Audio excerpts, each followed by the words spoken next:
Welcome to the Man United stream. Hope you're doing well. Hope you can hear me. Hope you're enjoying your Sunday, enjoying your weekend, enjoying life, enjoying your holidays. It's all about enjoying yourself on this pleasant but cold day outside if you're in the UK. But if you're elsewhere, you could be sunning it out somewhere. But anyway, let's get straight to the point, which is the transfer news coming out from Man United. Yes, guys, welcome back to the show. Welcome, Niche. Hope you're doing well, everybody. Hope you are ready for this transfer window, which is going to be huge. I'm absolutely buzzing. I'm looking forward to this transfer window. I can't wait I'm counting down the days. I swear I'm counting down the days, waiting when United can unleash on the transfer market and we can go out there and finally get some players who can fit into this team and improve us. All night I've been watching programmes and watching things about how United can improve, how United are close to the Champions League spots. What difference can a new player make to them? We were close on Semenyo. It was 50-50 at one point. We were talking about Semenyo coming to Man United. Yes, until Man City, of course, came in and put in an offer and gave him what he wants, I guess. I'm not quite sure. I mean, we will find out, I guess, in the future what Man City offered him and what Man United supposedly offered him. We're not quite sure. I'm not going to believe it until I actually hear it from the horse's mouth what United offered Semenyo, because I still don't believe United offered him anything. I don't believe United went in for him. I really don't. Despite what we've heard, I feel like United didn't come to the table like they really wanted Semenyo. But I might be wrong. But let's talk about other transfer news. And first of all, let's deal with the negative side of things. Okay, so the negative side of things is that Zirkzee has essentially given up his career at United and he is now set to leave and is looking forward to leave. He's not even making it a secret anymore. He's like, right, I'm off. And I'm off. I'm, we saw him against Newcastle. If that was not a performance of a player that's got one foot out the door, I don't know what is. Seriously, that is what you get from a player who doesn't want to be at Old Trafford. Let me know in the comments below if you agree, disagree with the Zirkzee thing. Zirkzee does divide opinion, I must admit. He's not one of those who is like, yes, we want him out, or no, we want him to stay at the club. There's some fans who really like Zirkzee, and there's some fans who absolutely feel like he's not a Man United player and he should be out. First of all, drop your comments below and let me know which one you are. Are you Zirkzee in or are you Zirkzee out? It'll be interesting to know.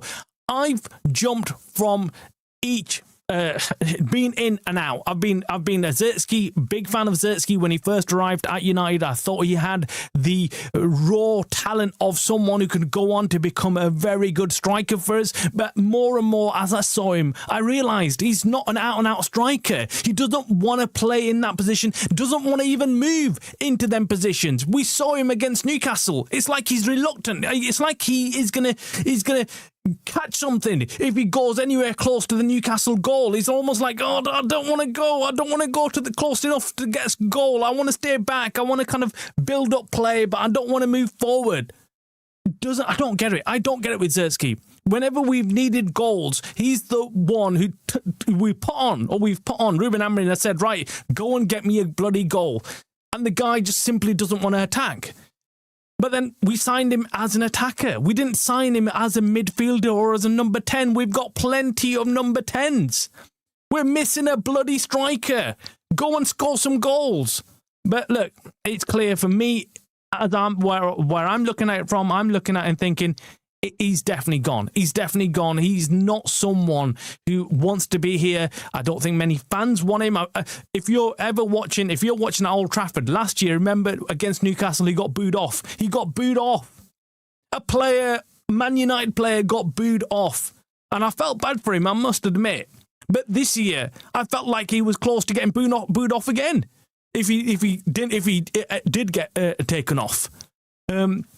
So let me know, Zirkzee in or out, but it doesn't make a difference what we think anymore because, yeah, the writing is on the wall. We've got news breaking today that Zirkzee is going to be the first one out of Man United. First one to leave is Zirkzee. And I think, look, yeah, he's not shown enough. He's not shown enough. I know there's some fans out there who will say he's not been given the opportunity. And I understand that. I really do understand that. But we've got to accept that whenever he has come on, whenever he has been given an opportunity, he's just simply hasn't cooked. He simply hasn't cooked. So we can't blame the manager. We can't blame anybody else saying, oh, you've not done it right. You've not done this right. You've not done that right. Anyway, so that's the negative news on Zirkzee. Whether you're happy about that or not, let me know. Make sure you hit the like, by the way, people. And of course, if you're not already subscribed to the Man United Stream channel, hit that subscribe button as well so you can keep up to date with all the latest Manchester United news and more. And it is going to come thick and fast. As soon as this January transfer window opens, in the first 5 to 10 days, all the business is going to be coming in at lightning speed. And one of those signings is, of course, Carlos Baleba. Now we're hearing more and more noises coming out of reputable journalists. You're talking about Fabrizio Romano, you're talking about David Ornstein and the others, all saying one thing in tandem. They're almost agreeing, which is Man United look set to sign Carlos Baleba in the January transfer window. He is set to move. Brighton have succumbed, maybe not to Man United's pressures, but definitely to the way Carlos Baleba is playing right now. And that's what we've been arguing about as Man United fans as well. Do we sign Baleba? Do we not? Is this current form just a reflection of his unhappiness at Brighton? Or is this Carlos Baleba? Is this the real Carlos Baleba that we're looking to sign? Is this a big mistake Man United are just walking into in slow motion? It's a train crash waiting to happen. Let me know in the comments below. Once again, is Carlos Baleba the guy we should be signing for this midfield? Or is his form currently a sign of things to come? Are we going to sign Carlos Baleba and regret it for the rest of our next 3, 4, 5 seasons? We might not be able to get the money back that we spend on him. Let me know. Nish says he wants to be like a number 10, like Valverde, ultimate luxury player. I think he's talking about Zirkzee there. And then he said, Baleba definitely coming in January. We've got the money for him. Well, the positive news is that with Baleba, his price is dropping. Day by day, his price is coming down. And that's good news. That's good news. If this form is temporary. If this dip in form is temporary, then it's brilliant news for us because we're going to get a best of both worlds. We waited. We're going to get Baleba in January, which is brilliant news. For I believe any signing that we make in January is good news. I'm not going to be one of those fans who's going to be negative and talk about, not bringing anybody in January. We need to pull our fingers out. We need to say to Ineos, we need to tell them, you need to back Ruben Amorim. There's no point allowing him to just sit there and try and work with this squad when he clearly has said, I need more players. I need that bloody midfielder. That's what he's asking for. And we're simply not giving it to him.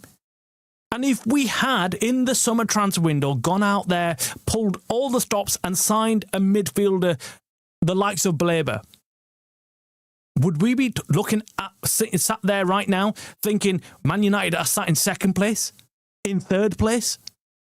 I think we would be. I think we'd be sat today talking about United in the second or third spot. Because there's been thin lines of difference between success and failure when it comes to all these matches. If you start listing all the games that United were in the lead, they lost the lead, where we drew, where we dropped points, all them matches, if we had actually just tipped the scales on the other side and won and picked up 3 points and bagged them we would have been at least in second or third spot. That is what the difference another top player makes. That is what we need in January. We do not want to sit here at the end of the season and think back to January and think, oh, maybe if just maybe we went out and signed somebody. Maybe if we went and got a Baleba or maybe an Anderson or someone else of that caliber. That's what I'm doing right now. I don't want to be crying over spilt milk when it comes to the end of the season. I want to make moves now. I want Ineos to wake up and make moves. And as fans, we should be demanding that. As fans, we should be screaming on the top of our voices, go and get the bloody players. Without the new players, we're going to carry on with this up and down form. Up and down, maybe win, maybe lose, maybe because we haven't got the squad. We all can see our bench is not good enough. But if we can add one or two top players, it would make a huge difference in the key positions. That's why when I opened the show today, talking about Semenyo, I wasn't too upset about not getting Semenyo. Yes, it would have been brilliant to get Semenyo. However, I know deep down we've got other big issues at United right now. We need to sort this midfield out. We need to sort the players out. Obviously, formation and tactics and system are also part of this problem. And I'm just hoping that we can reach a balance where come end of January, we've got the players to give to Ruben Amorim and then tell him no excuses. No excuses. And then we can fairly judge him on that. I cannot openly go after Ruben Amorim and say, well, look, he's not good enough, because I don't feel like he's been given the tools. But if he has been given the tools, if he's been given the right players, then at least we can criticise him and say, look, Ruben, you're not doing a good enough job. And he himself is self-reflective. He says it himself, look, I'm not doing well. I'm not getting the wins that I'm meant to be getting. He's bringing it on himself. But we also know that players have to take some responsibility. Let's come to the chat. Before I do, please make sure you hit the like. Everyone who's watching right now on this Sunday evening, enjoying your holidays, enjoying life, please make sure you hit the like so it sends out the stream to other Man United fans so we can all discuss what's going on at United. And of course, if you're not already subscribed to the Man United stream channel, make sure you hit that subscribe. It doesn't cost you anything. It's free. It's free for now. Anyway, guys, Nish, welcome to the channel, mate. Hope you're doing well. Baleba, he says, let me just go back to here. Let me say, that's an interesting comment right now. Baleba is protecting himself from injury until he gets here. He will be on 150k a week on a 5-year deal. He's set for life. Yeah, apparently he's not getting paid a lot in Brighton. He's unhappy, and he's downed his tools. Now, originally, when I first heard that he might, or when there was some rumours about him downing tools, I wasn't too happy about that. I was like, I'm not sure. I should have remained professional. But then I heard what he's getting paid, and I realised, well, I think most people would be a little bit pissed if they were on peanuts and their current employer was not letting them go and sign a life-changing contract. And let's be honest, footballers have a short career span. They don't have years and years to sit there and dwell on who they might play for and, okay, I can give another year to Brighton, another 2 years to Brighton and carry on. No, unfortunately, it doesn't work like that. We know it's like a high peak and then it can come down pretty fast, especially if you pick up an injury. So nowadays, 21 is your peak almost. Sometimes 21 is where you need to be making that big move and going and signing for somebody. You can't allow a year or two to just linger on. And I get the point that Nish is making, and it's a valid point. He's probably thinking, I'm on the cusp of signing a huge life-changing contract for me, my family, for everyone around me. Do I really want to pick up a serious injury right now? Do I really want to make that tackle that I would normally go in for 100%? Or do I keep back that 50%? And I think that is probably a good argument where he's probably thinking, yeah, I'm not gonna give my all for a team that's, number one, paying me peanuts. Number one, has stalled my move when I've said to them, look, I've given you what I wanted. I've given you what you needed. Now let me move. And you're going to benefit from it as well. It's not like Man United are not going to pay you a huge amount of money in a transfer fee. You're going to get looked after by Man United. I can 100% guarantee he's coming in January. That's why we're offloading Zirkzee. Yeah, look, the noises coming out are, it's obvious. It's obvious, Baleba, from his camp, from Brighton, and also from Man United, that we are going to probably end up pulling the trigger on Baleba. And it was bound to happen. We've heard before even the January transfer window that Baleba has got a gentleman's agreement with United. United have told him, sit back, relax, we're going to come in for you. Whether it's this summer, which was just passed, whether it's the January transfer window, or in the summer coming. But we're going to come in and we're going to sign you. So even if we don't get him in January, which I believe right now, the noises that I'm hearing, I think it's going to happen. But even if we don't, we're still going to go and sign him in the summer. But I obviously think, well, if we're going to sign him in the summer, we might as well sign him now. We might as well go and sign him now because we need him now. We need players now. We cannot afford to just sit back and say, right, we'll come back for you in the summer. It might be too bloody late by the summer. It's like saying, right, I need something right now, but I'll just wait on and just kind of do jack shit for the next 6-7 months. It's like you need a car to travel down to somewhere, but then you're saying, forget it. I'll allow the car. I won't go and get the car. I'll just sit around, do nothing. For us, we need this guy in. We need a midfielder, and I agree. I agree with Nish that I feel like he's not putting 100% in, not just because he is someone that is not on top form. I believe he's doing it out of a number of things. It's not just about not being unhappy. I believe that he is looking after number one. He's looking after number one. He knows, right? If I get injured, I'm going to blow away my contract, my potential contract, and we all know. I can tell you this right now. He's agreed personal terms with Man United. They've agreed them in the summer. It's all done and dusted. He knows exactly what he's going to go on, exactly what the length of contract's going to be, exactly what his bonuses will be, everything. It's agreed. It's only a matter for the clubs now to agree their valuation between themselves. And we know Brighton are arseholes about this. They're this despicable. When it comes to selling players, they're all about making the huge profit themselves. They don't really care about Carlos Baleba. And then maybe he's clocked on. Maybe he's clocked on. He's realised, shit, Brighton actually don't care about me as a player. They care about their profit margin. And if they're going to make a huge profit at the end of the season or in January, whenever, they're going to hold on to me, whether I'm playing good, bad, whatever. That's what it's all about. We're going for a 4-3-3 for sure. Dogu and Ahmad on wings, let them cook.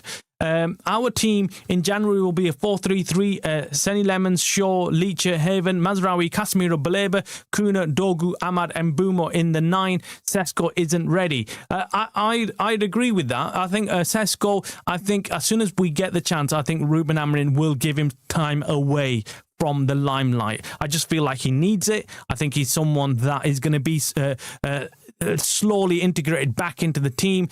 We know he's not as confident as he should be. That is why. Ahmad will play off the left, Dogu off the right. Let's see. Let's hope so. I mean, Dogu's performance, I think, was one of his best performances, and that's shocking, given that he's been playing in the left wing back position for us. But he was just a new player. It was like we made a new signing before the January transfer window. Imagine if ACL on 10K a week, he will be getting nothing if he's injured because no one will buy him. No, he won't. No one will buy him. No one will buy him. You're right. 21 is that big age move. His agent is a genius and wants to protect him. Look at Isaac, broken leg. He will never be the same. Yeah, that is the worry. As a player, that is the worry. You're probably thinking, if I pick up a serious injury, what happens then? What happens if I pick up serious injuries and I'm not the same player again? And of course, if you pick up a serious injury, the buying club will always have that in the back of their head, thinking, this guy's damaged goods now. He's damaged goods. R9 was never the same after injury. Gascoigne the same, yeah. Chan says we really need him. Yeah, of course we do. We do need him. Look, we can't be sat here discussing whether he's better than Wharton or if he's better than Anderson. Okay, I can't have that discussion right now. And the reason why I can't have that discussion because it's not plausible. It's not plausible right now. We know Wharton is a far-fetched transfer. We're not going to get Crystal Palace to release him in January. That's the noises. We've already heard these. There's no point barking up the wrong bloody tree, right? So Crystal Palace, we're barking up that tree saying, give us Wharton, give us Wharton, and we're gonna waste all of January for doing that. Okay? Absolutely stupid. Then again with Anderson. Do we really think Anderson's the only club is United in for Anderson? Absolutely not. So we don't want another situation where, like Semenyo or others, where we're going after these players and thinking, right, we're going to get this guy, forget Baleba, forget everybody else, let's go in for Anderson. When we know already the noises coming out from Nottingham, from Crystal Palace are that we're not willing to let these players go in the January transfer window. No big club wants to let go of players that are actually playing in their first team and doing well, week in, week out. And they're not just doing well, they're like pivotal to the success of Nottingham and Crystal Palace. Wharton and Anderson, if you take them out of their respective teams, their teams will not be the same. That's how important they are. That's why I can't see any of those clubs saying, yeah, okay, January, yeah, middle of the season, whilst we're fighting for places in European football as well, which makes a huge difference to their finances. Of course, they're not going to be willing to let them go. So, would I take Baleba? Yes, I would. Over everybody else? Yes, I would. I mean, I wouldn't mind United signing a secondary midfielder as well. So I wouldn't mind United going and signing someone like Gallagher or someone like that as well. If he's cheap, I think United should go and bring someone else as well. Unfortunately, I don't think there's some players who are not cheap. Who are not cheap. I did hear news today, actually, that Ruben Neves is off United's radar. There was talk about it last week about Ruben Neves potentially being hooked up and linked to United, and United interested in signing him, worth in the region of 15 to 20 mil will get the deal done. But now I'm hearing today that United have pulled that interest away. They're not interested in signing Ruben. But then I think that even further convinces me that United are looking at signing Baleba in January. Or else they would keep the options open. They wouldn't rule out any of these players. But I feel like United know that they can get Baleba and they can go and offer him. Well, they've agreed personal terms, and it's a much easier deal to get done. And I'm hoping that they're right. I'm hoping that we don't know something that United do know when it comes to Brighton. And if they have been working behind the scenes and pushing Brighton more and more every day, trying to get the deal done, come on Brighton, come to the table, let's deal with it. And if Brighton are clever enough, if they've sat there and seen what's going on, and they can see that, wait up, he's losing market value. He's losing his value. We started off in the summer talking about 100 plus for Baleba. But right now, this season, you've got the likes of Anderson, you've got the likes of Wharton, and you've got a few other midfielders in that same position that are playing world-class football. So, of course, if there's more competition, what happens? The value, the price has to drop. So Baleba, where we were talking about 100 plus million, number one, his form's not been great. Number two, there's other options for clubs to be looking at. So whereas Baleba was the only option we were talking about and everyone was talking about Baleba, now they're talking, well, who cares if it's not Baleba? It could be Wharton, it could be Anderson, it could be a few others. And that's why his value has dropped considerably in most people's eyes, and hence why Brighton are probably thinking, actually, this might be the best time to sell him. Let's get rid now and cash out rather than wait till the end of the season. If Baleba continues playing like this and he becomes shitter and shitter and shitter, and then you've got Wharton and Anderson whose prices are rocketing, and everyone's going after them, I feel like, yeah, United might tilt and pivot and say, well, actually, why the hell do we want to sign Baleba when we don't now in the summer? We might as well now go and do the big deal for Anderson or Wharton or one of them. Or there might be other options at that point. So I think Brighton, I think they're being clever about this as well. They probably sat there thinking, let's get rid of him now. Let's get rid of him, and it might be good business. We might still pull away with, 70 mil? Maybe 80? I don't know. But if I'm United, I would probably lowball him now anyway. I would say, look, we'll give you flipping 65, take it or leave it. 60 mil. Yeah, and then we'll do the rest in add-ons. If he's good enough and he's playing well enough, then that's fine. You'll get that money. But if he's not good, then we pay what we're offering. That's how I would do it. That's how I would say we do this business.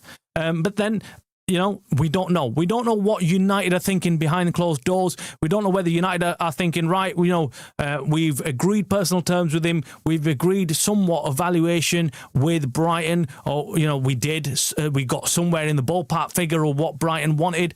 Let's get this deal done. We still believe in Baleba, right? That could be their position. That could still be their position about trying to sign Baleba in January.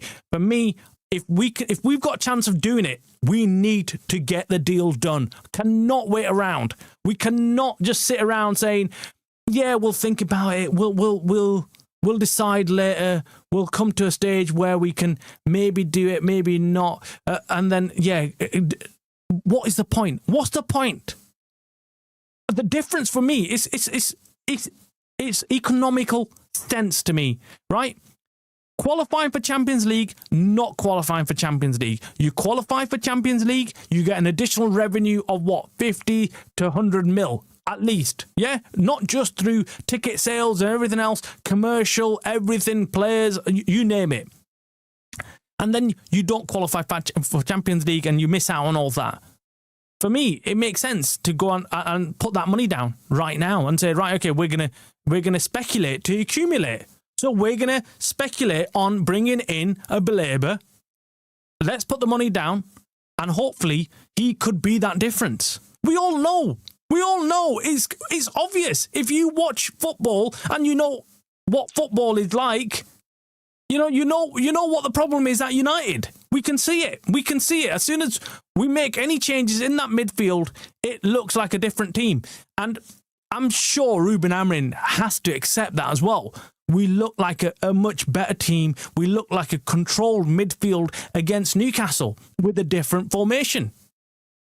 Just playing Casemiro and Bruno Fernandes does not work in that midfield. He's going to give 100% when he's here because if he gets injured, it doesn't matter. He gets paid anyway. Yeah, it makes absolute sense. It makes absolute sense for us to do what we need to do. Now, he's definitely has clicked on his agent. Is amazing. Screw Brighton.